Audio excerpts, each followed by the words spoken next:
O niya, lame, Claude? Yes! So, karon people, no, magluto ta og burger steak kay mo gi-request ato ang bugoy. Lahi na akong version ha, wala tay but-anay ha. Nga among gid ko hinimo diri nga pati, so kani nala tong lutoon. Chicken dining nga flavor, so katong mga di mo ka og pork, diri nala mo pamalit sa mo burger kay chicken man ni among gigamit.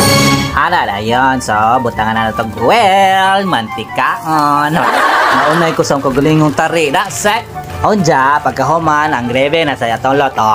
Okay! Ang kadaghanan, butter ilang gamiton, pero ako star margarine. Tanga sa rin ako dag chicken cubes. Paghuman ako garaw, gibutangan ako tubig.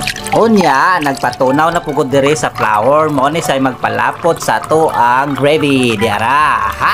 Ug di na to ni kalimtan ni paminta, kay mo di magdalag sipa sa atong gravy. Ha, grabe.